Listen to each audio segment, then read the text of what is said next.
Tēnā koutou. Good afternoon. 4 weeks ago, the government launched a comprehensive review of the resource management system.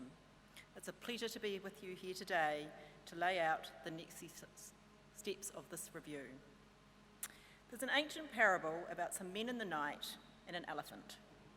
One touches the trunk and says it's a tree, another a tusk and says it's a spear, the third the stomach and says it's a wall.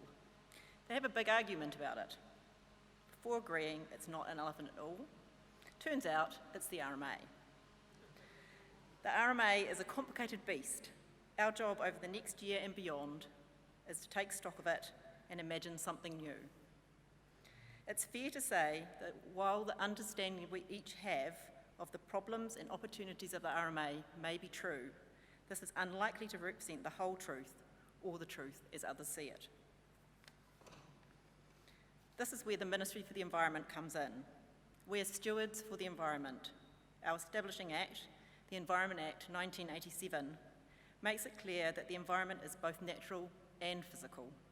It includes the built environment and it includes people and communities. We have a unique role as we take care of the complete environmental management system. We need to understand the relationships between its moving parts and that decisions made in one part can ripple through the whole system. The Environment Act gives us that role to facilitate and encourage the resolution of conflict in relation to policies and proposals which may affect the environment. This is certainly what we want to achieve with the RMA review. Crucially, at the heart of this, we need to resolve long-standing debates around the RMA. Should there be one act or two, as Stephen covered earlier? What role should the RMA play in relation to urban planning, infrastructure and development? And how can we create and incentivise more integration between land use and infrastructure, and in this way create a greater role for spatial planning in the system? There's general consensus that substantial reform is needed, yet not everybody agrees what the problems are or how they should be resolved, or what the way forward is. This brings me to the why. Why tackle this? I won't focus on the details of what's not working. Many of you here work in the system every day and are some of the strongest advocates for change. You see legislation that is cumbersome to implement, that has not led to the outcomes we want across housing, supply, environmental outcomes, and the livability of our cities. You've heard that, and we have heard that, and today I want to focus on what's next. We all agree that we need a simpler, faster, better RMA. It has to focus more on the future and the needs of generations to come. An example of this in the Welsh system is the Wellbeing of Future Generations Act.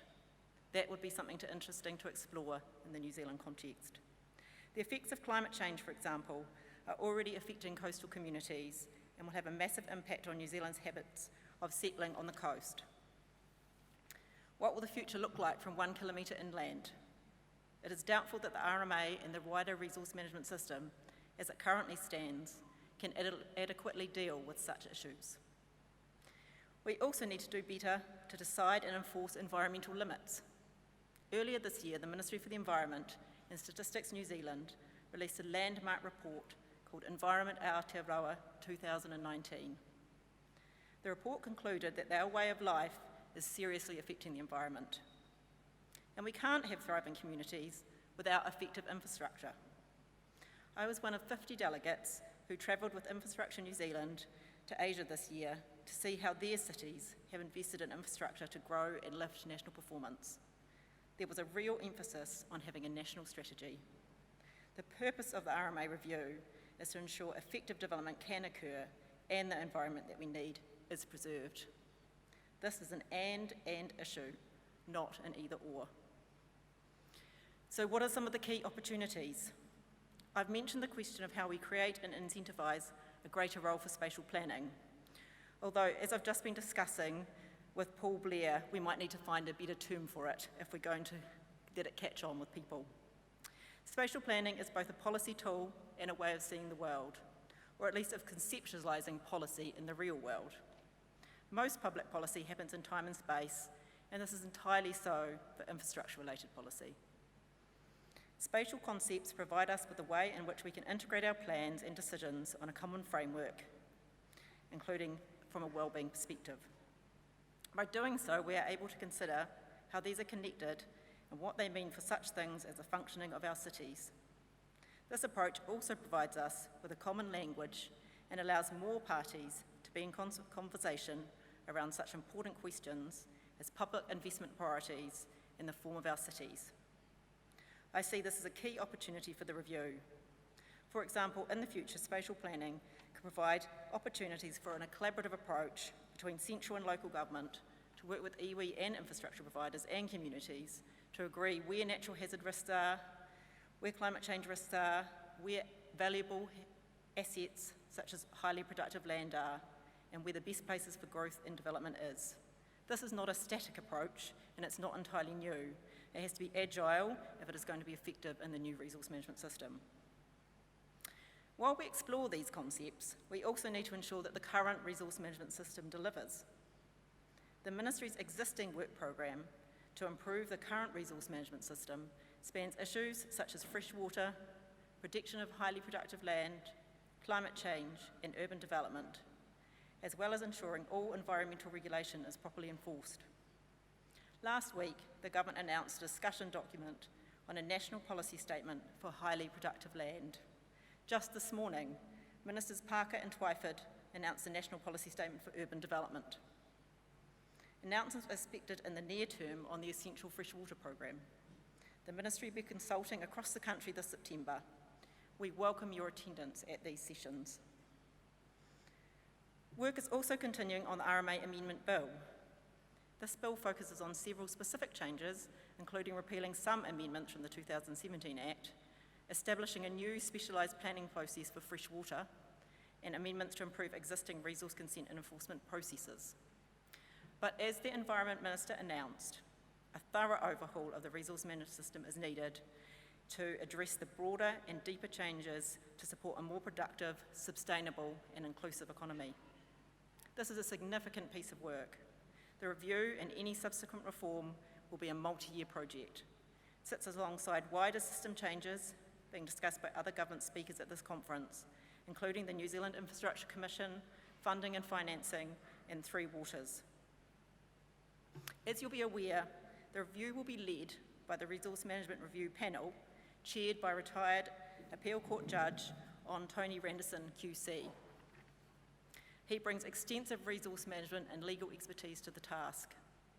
The review will focus first and foremost on the RMA itself, but it will also include how the law interacts, particularly at a planning level, with the Local Government Act, the Land Transport Management Act, and the Climate Change Response Act.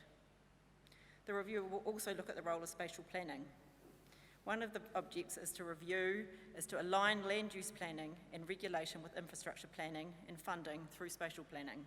That is a big task. An example of a legislative framework for spatial planning at a national and regional level comes from Scotland, where the Scottish National Planning Framework is a piece of required by legislation at a spatial level, and it brings together plans and strategies on economic development, regeneration, environment, climate change, transport, digital infrastructure, energy, and I could say a few more as well. It then sets this out as a vision for the next 20 to 30 years. How do we build that into our system?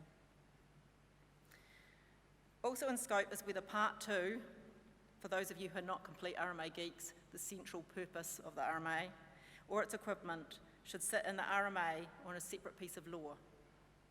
Part 2 sets out the principles and purposes of the Act and sets the objective of sustainable management. Is this concept still fit for purpose as a driver for a future system? The scope of the review is currently being tested with a targeted group of iwi Māori and key stakeholders, and this includes Infrastructure New Zealand, the Property Council, the Employers and Manufacturers Association, and Business New Zealand through the Resource Reform Coalition.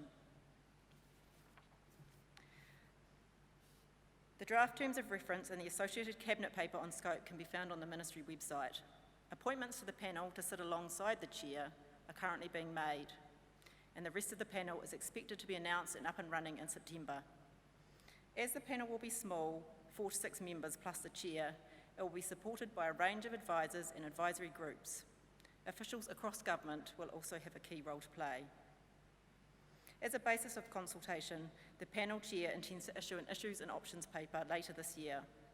The panel will consider feedback from this in writing and their final report expected in the middle of 2020.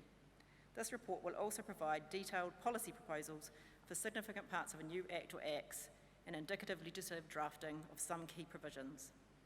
A broad and inclusive public consultation process will need to run following this to test the panel's reform proposals. So in conclusion, infrastructure is central to our prosperity. We also need to protect and restore our environment. This will support the well-being of our people, and when we talk about goals like this, trade-offs are the easy way out. When we start talking about this and that, we will start getting somewhere new. How will our goals as a society interface at a spatial planning level? How will we fund for, provide for, and be resilient to the future? Arriving at an and model is our challenge and our opportunity. We hope you will join us on this journey. Thank you.